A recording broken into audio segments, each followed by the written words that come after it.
René Anúncielo Betancourt, y comience usted. agradeciéndole también por esta paciencia que nos ha tenido. Tenemos que cumplir con las menciones publicitarias. ¿Qué tal? ¿Cómo está, René? Buenos días, bienvenido. Muy buenos días y buenos días a todos sus radioyentes. Un placer Gracias. estar con ustedes hoy. Gracias, René. René es un analista internacional y con él bien vale tocar o observar y obtener criterios de lo que acontece en el mundo, en esta parte de América, en Europa. Hubo elecciones en Rusia, por ejemplo. En Argentina se cumplen 100 días de Javier Milei. Pero antes de tocar esos temas, René, quiero una evaluación suya, un criterio sobre este estado de excepción que se vive acá en el Ecuador. Muchas gracias por esa pregunta. Primero tenemos que partir con el llamado Plan Fénix. En entrevistas pasadas yo he tratado de explicar que el Plan Fénix es un estado de excepción con nombre, pero no es un verdadero plan porque carece de los elementos que lo pudieran convertir en una política pública. Y para eso se requiere objetivos estratégicos, estructura, metas a mediano y largo plazo y una estrategia comunicacional. Estos elementos no se los ha dado a conocer en el llamado Plan Fénix. Por lo tanto, no podemos llevar adelante una discusión inteligente de cómo se está desenvolviendo el plan, lo que me lleva a pensar que el gobierno está improvisando.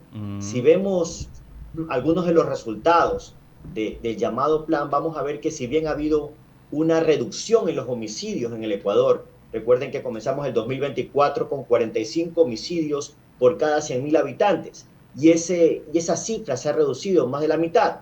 Pero si vemos otros delitos que son también graves, por ejemplo los secuestros y las extorsiones, vamos a ver que se han disparado en Guayas, en Esmeraldas, en Pichincha, particularmente en la zona 8.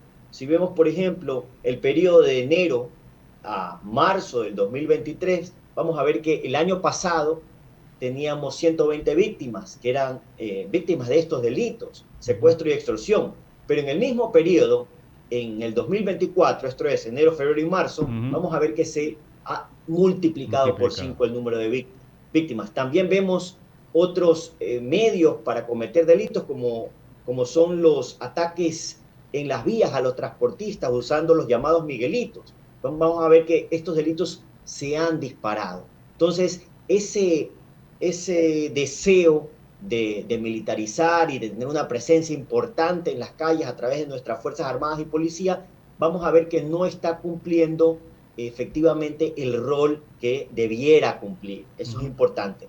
Y no podemos utilizar como métrica única el número de detenidos durante este estado de excepción que ha sido extendido, que por un mes más ese número llega a unas 10.000 personas, pero esto resulta en un aumento al hacinamiento en nuestros centros de privación de la libertad y eso resulta, a fin de cuentas, en un gasto más para el Estado. Interesante. René, yo estoy seguro que mi compañero el abogado Ramiro Cepeda va a ahondar en este tema. Pero yo no quiero dejar pasar la oportunidad para analizar lo que acontece en estos momentos en Argentina. También el presidente Javier Milei cumple 100 días en el poder.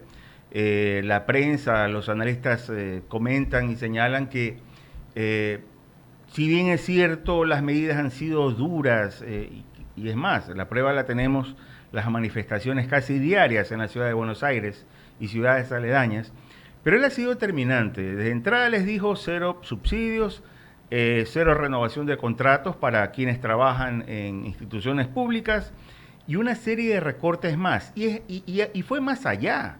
Dijo, ante este desastre de país y en materia institucional, yo privatizo. Si fuera por mí, yo privatizo los servicios en Argentina. Eso fue lo que dijo Javier Milei. ¿Qué opinión tienes al respecto?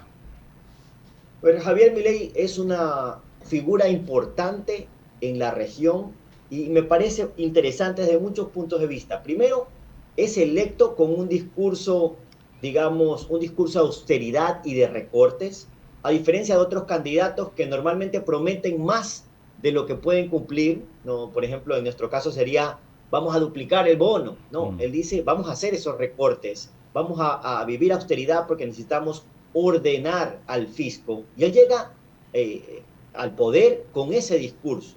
Llega al poder con un discurso de tener la motosierra encendida, Así es es. la frase que utilizaba él, y efectivamente, poco después de asumir el poder, él encendió esa motosierra, suspendió las obras públicas que tenía que suspender, no renovó contratos estatales, redujo los ministerios a la mitad, liberó los precios, los contratos alquileres y devaluó la moneda a más del 50%, lo que ha provocado una inflación de casi 26 puntos, de 26% en Argentina.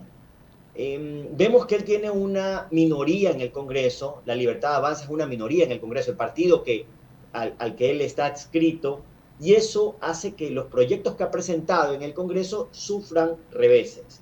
Los más importantes han sido la ley Omnibus, Omnibus. que fracasó en febrero, y también un megadecreto que intentaba modificar más de 300 normas para desregularizar la economía, y fracasó. Entonces, vemos que él llevaba una velocidad importante en estos cambios que quería implementar en Argentina, pero se estrelló con la realidad política, realidades fácticas de Argentina. Entonces, vemos que hoy por hoy la opinión del pueblo argentino es encontrada. Hay quienes ven con incertidumbre el gobierno de Milei, pero hay un gran número de personas que ven muchas expectativas y con mucha esperanza al gobierno de Milei, y es un gobierno que ha sabido abanderar el cambio. Los últimos sondeos de opinión le dan a Milei un 45% de aceptación, lo cual no es bueno, pero no es malo, No es malo. no es malo, y esto le va a ayudar en las próximas elecciones legislativas para obtener un número mejor de representantes en el legislativo para que sus proyectos puedan avanzar.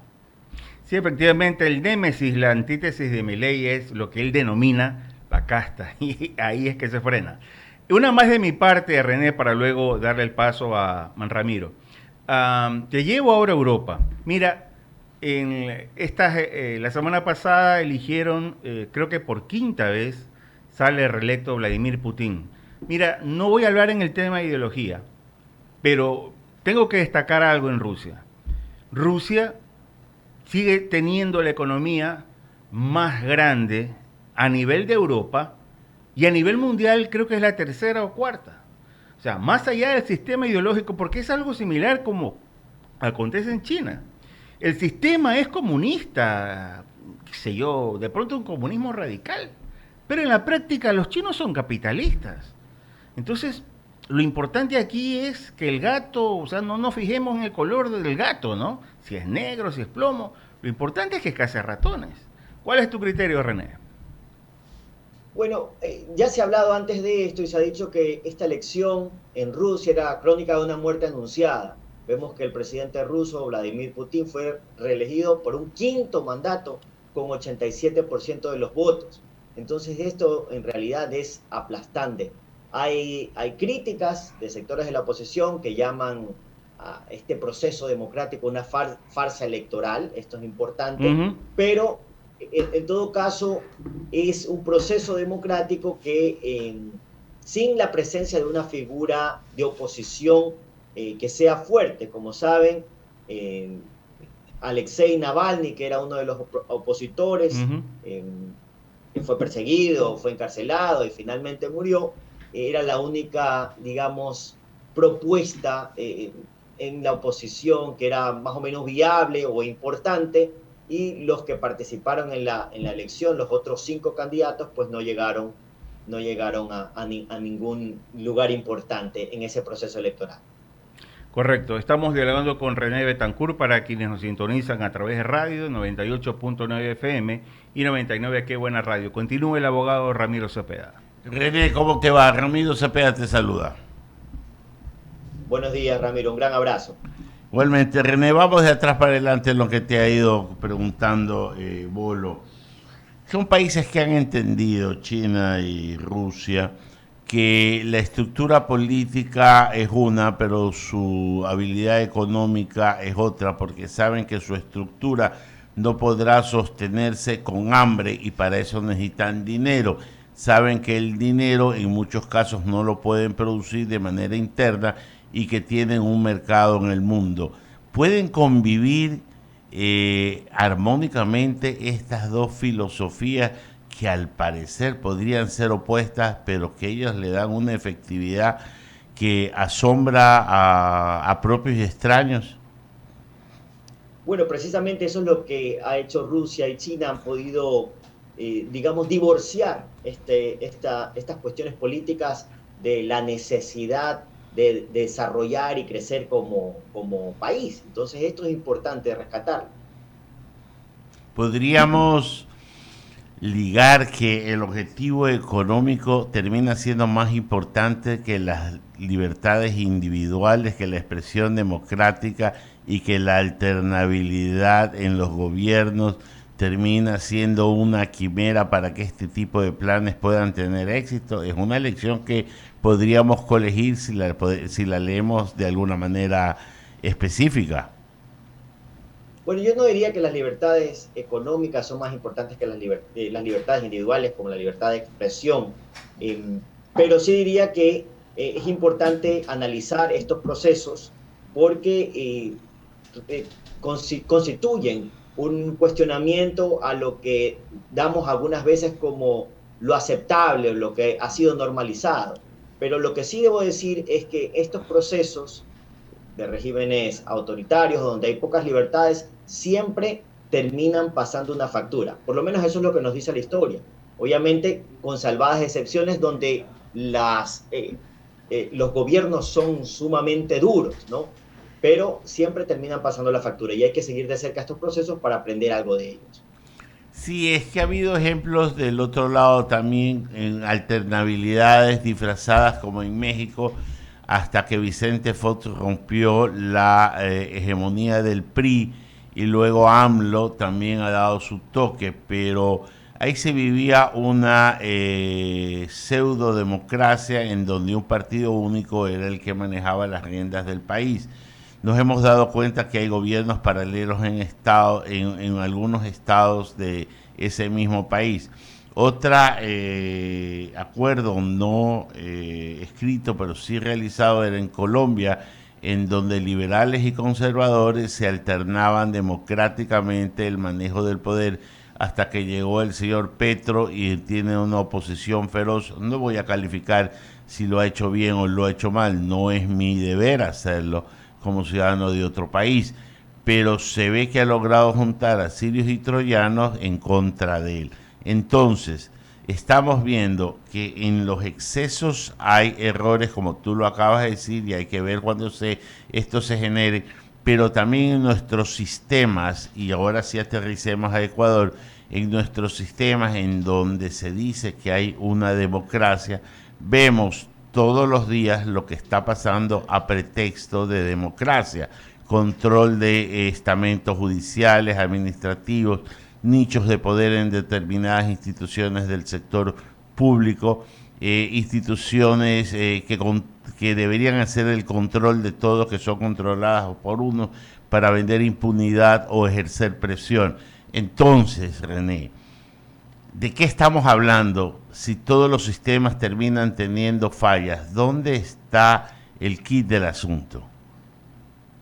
Bueno, bien lo comenta usted. Estamos viendo, estamos presenciando falsas democracias, democracias que son un sistema de gobierno para unos pocos. Pero en la democracia real, el poder político tiene que ser ejercido por el pueblo, ya sea directamente o a través de representantes elegidos. Y estas elecciones tienen que ser libres y justas, ¿no? La democracia va mucho más allá de elegir a un presidente, de elegir a un gobernante. Ese sería una de los mecanismos que tiene la democracia para elegir a sus gobernantes, pero la democracia no se agota en eso. Estamos hablando de que en Ecuador tenemos una democracia que debería ser representativa porque son esas personas que son elegidas quienes toman decisiones a nombre de los ciudadanos que representan. Entonces, esto es muy importante que la ciudadanía, ¿no?, lo internalice, ¿no? Porque muchas veces pensamos que la democracia termina o se agota con el ejercicio del voto, ¿no? En una elección, y es mucho más que eso. No hay que participar en el gobierno, hay que hacer gobierno. Y volviendo al tema del Ecuador, particularmente el tema del estado de excepción, vemos que poco se ha involucrado la ciudadanía. Entonces, por ejemplo, es un estado de excepción en donde la ciudadanía es ajena y incluso sectores de la ciudadanía son considerados incluso enemigos de las fuerzas del Estado, lo que puede radicalizar la violencia. Vemos, por ejemplo, que hay muchas cosas que se plantearon durante la campaña.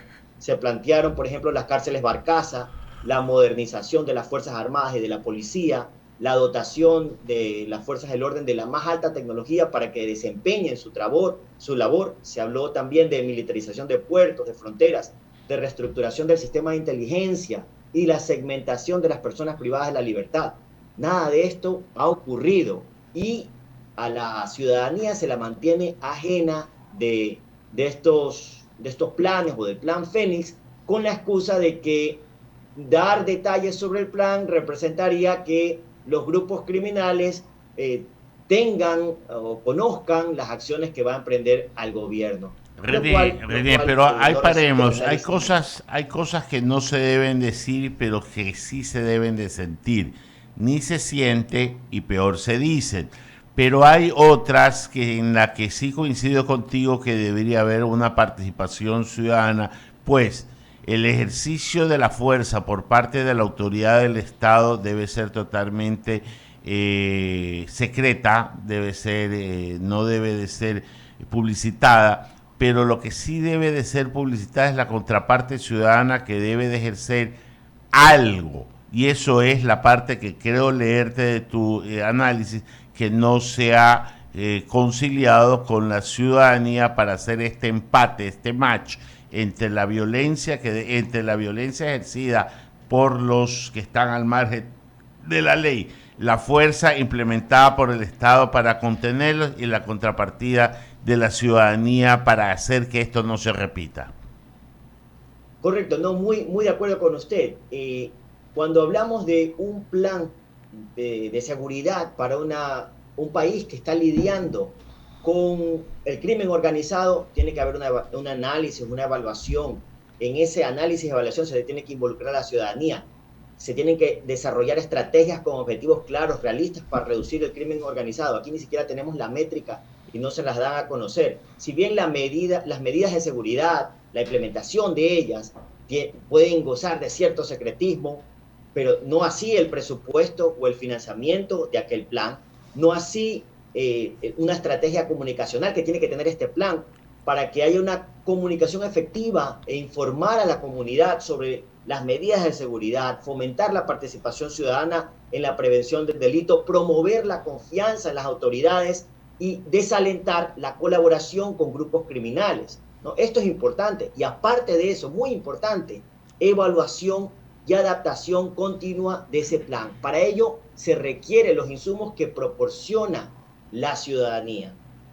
Sí, coincido contigo y en verdad hay que hacer una parte complementaria, pero resulta ser que las prioridades electorales a veces detienen las realidades nacionales de oportunidad. Entonces eso es algo con lo que un político que se sienta en la administración de las cosas públicas debe de medir, porque los tiempos políticos no generalmente son los tiempos del país. Correcto, correcto. Muy de acuerdo con ese criterio. Y aquí es donde debemos hacer una diferencia entre lo apropiado técnicamente hablando y lo que resulta apetecible desde el punto de vista comunicacional. Son dos cosas distintas. Estamos de cara a una consulta popular y a unas elecciones presidenciales el próximo año.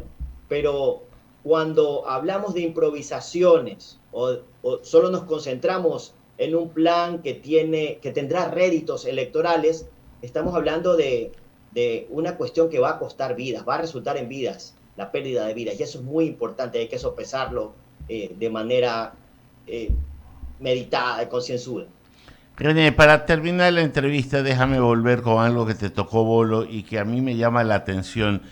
Yo conozco muy bien Argentina, he ido, no sé, desde el año 1986 algunas veces tengo grandes amigos allá, y la parte que yo puedo decirte de la gente que conozco es que no son maleables al sacrificio. Les gusta comer bien, les gusta vivir bien, les gusta, no le digo que trabajar menos, pero sí tener sus momentos para departir en el café, en el ocio, en la estancia que suelen tener. No nos olvidemos que Argentina fue el primer mundo a inicios del siglo XX, ya que el primer metro, que si mi memoria no está mal, se construyó exactamente en Buenos Aires. Que el que quiera darse una idea de cómo es Europa sin haber ido a Europa tiene que ir a Buenos Aires, que es una mezcla de París y Madrid.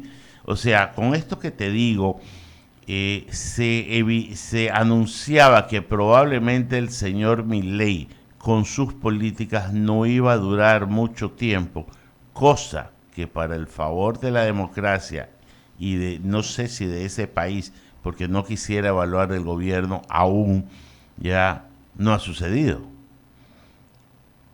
Correcto, de acuerdo con ese criterio, pero también creo que es importante resaltar que a pesar de que la mayoría de encuestas coinciden que las clases más bajas son las principales afectadas por los ajustes del presidente Milei, yo invito a quienes nos escuchan a ver los últimos sondeos de opinión del equipo MIDE, que concluye que son las mismas víctimas, los pobres, quienes están apoyando este modelo libertario. La base de popularidad de Milei son precisamente las supuestas víctimas de sus ajustes. Entonces, yo creo que esto tiene muchas explicaciones y una de ellas es el hartazgo de la ciudadanía a lo que mencionaba su compañero sobre la casta política. Entonces, en ese sentido, Milei representa de alguna manera, o supo abanderarlo comunicacionalmente, el cambio que quiere la gente. Vamos a ver cuánto le dura. René, muy pronto. Es que hay algo que los políticos no entienden y no es un tema semántico, es un tema conceptual para mí. Políticos hablan de justicia social y eso para mí es una estupidez. A mí lo que tiene que haber es equidad, equidad entre la gente, y ahí podría yo estar encontrando una razón de lo que tú dices, cuando el que está en la base de la pirámide auspicia, aún así le duela las medidas que está tomando, porque está viendo que el que está en la punta de la pirámide ya no está gozando ni de privilegios, ni de repartos, ni de contratos, ni de nada. Entonces, ¿tú crees que Argentina ha llegado a un punto de inflexión donde están dispuestos a soportar el dolor porque ven un líder que le está dando palo a los corruptos, a los que han auspiciado la inequidad, frente a un hombre que está procurando destruir esa pirámide, esa punta de la pirámide y volverla más equitativa?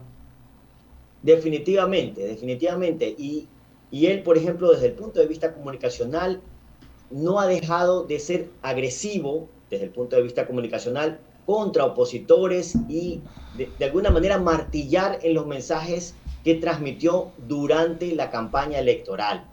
Ahora, esto hay que ponerlo en la perspectiva del tiempo.